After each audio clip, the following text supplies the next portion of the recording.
اللہ تعالیٰ نے تنبیہ کے انداز کے اندر حضرت انسان کی اس فطرت کو بیان بھی فرمایا اور اس کو جھنجھوڑ کر کے کہا کہ تیرا ان دنیا کی بھول بھلائیوں میں کھو جانا مقصد نہیں تھا، تیرا مقصد اپنے مالک کی رضا جوئی اور اس کے قرب کی تلاش تھی۔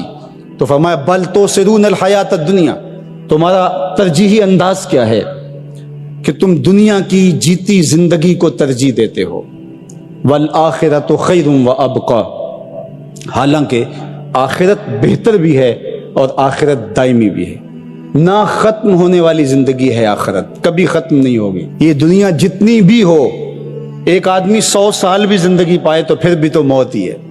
حضرت موسیٰ علیہ السلام کے پاس جب قبض روح کے لیے اسرائیل آئے تھے تو پوچھا کدھر آئے ہو؟ کہا قبض روح کے لیے آیا ہوں، تو انہوں نے تھپڑ لگا دیا تھا، فلطم علی وجہہ۔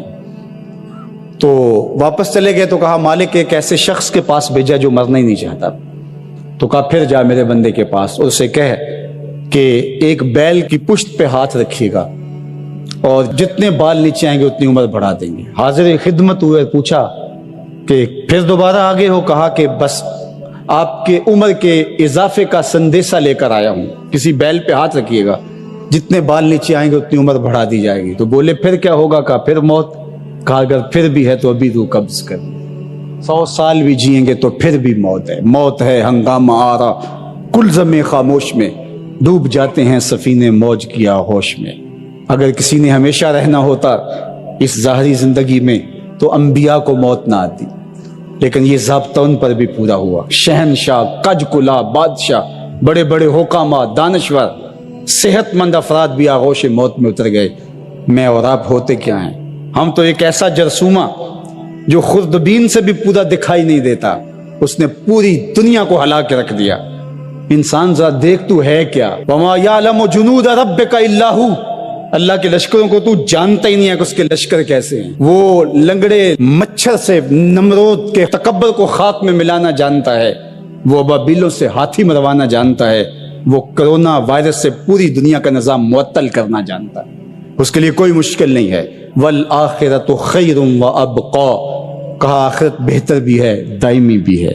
زندگی تو گزر ہی جاتی ہے جیسے گزرے، اصل زندگی آخرت کی زندگی ہے۔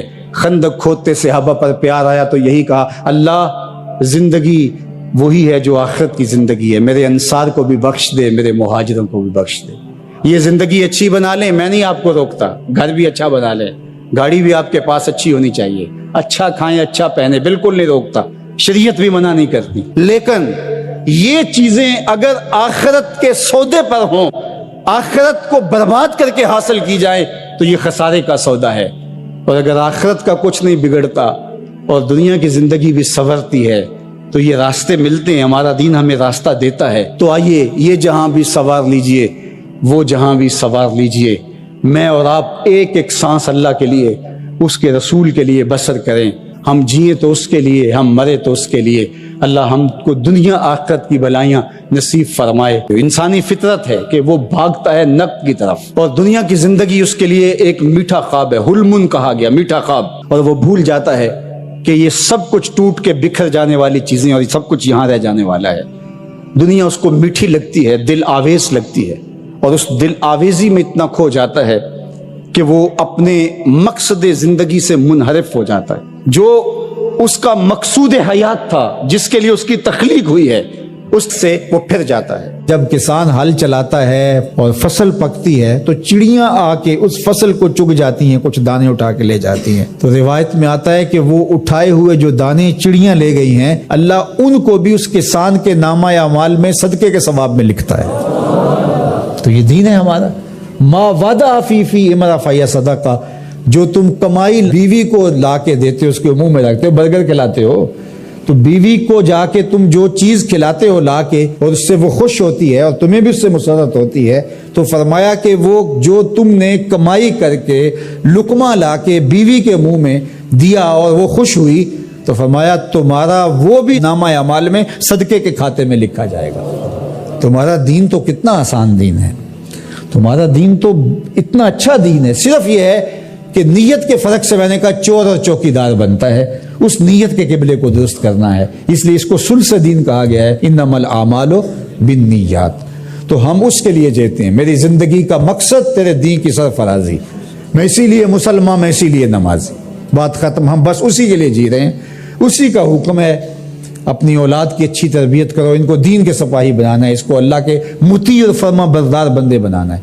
اس کے لیے جو تم کوشش کر رہے ہو تو تمہارا یہ صدقہ لکھا جا رہا ہے. تم مجاہد فی سبیل اللہ ہو, تم اپنی اولاد کے لیے اس لیے کمائی کر رہے ہو کہ ان کو جو ہے وہ اللہ کا ایک مطیع بندہ بنانا ہے.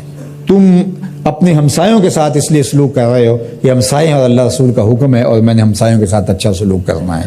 تم رشتہ داروں کے ساتھ نبھا رہے ہو ان کے تلخ رویوں کے باوجود بھی کہ اللہ رسول کا حکم ہے, لہٰذا میں توڑ تو نہیں سکتا, لہٰذا اللہ اس کا بھی تمہیں اجر عطا کرے گا. ان تلخ رویوں کا تمہیں تمہارے نامہ اعمال میں اجر و ثواب لکھا جائے گا جو تم سہتے ہو اور برداشت کرتے ہو.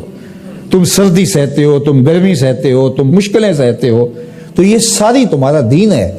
چونکہ تمہارے دین کو اللہ نے بہت خوبصورت بنایا ہے. تمہارا دین اور تمہاری دنیا الگ نہیں ہے. ایک صحابی کو حضور نے دیکھا کہ وہ بہت کمزور تھا, تو فرمایا کہ تمہاری یہ کیا حالت ہے, تم اتنے کمزور ہو. اس نے کہا میں نے اللہ سے ایک دعا مانگی تھی, شاید وہ قبول ہو گئی. فرمایا کیا ہوا؟ میں نے دعا مانگی تھی اللہ جو آخرت کے حصے کے دکھ ہیں وہ بھی دنیا پہ بھیج دے اور میری آخرت صاف ہونی چاہیے. تو شاید میری دعا قبول ہو گئی ہے, اور مجھے بہت ساری بیماریاں, دکھ اور اذیتیں ہیں جنہوں نے مجھے گھیر رکھا ہے. تو اس پر حضور خوش ہونے کی بجائے اسے ناراض ہو کے کہا کہ تو نے یہ کیوں کہا کہ آخرت کے حصے کے دکھ دنیا پہ آ جائیں؟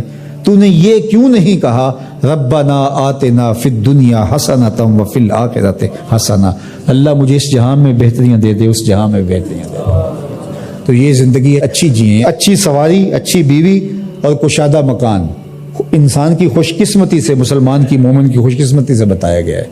اچھا اللہ آپ کو گھر دے, اس میں آسودہ رہیں. اللہ آپ کو اچھی فرما بردار نیک صالحہ بیوی دے, بہت اچھی بات ہے. اللہ آپ کو اچھی گاڑی دے دے تو اس میں کوئی گناہ نہیں ہے, کوئی برائی نہیں ہے, اچھی بات ہے. یہ نہیں ہے کہ دین یہ ہے کہ آپ اپنے تن کے کپڑے بھی اتار کے پھینک دیں اور سردی میں ننگے ہو کے بیٹھ جائیں, یہ کوئی دین ہے, یہ نہیں ہے.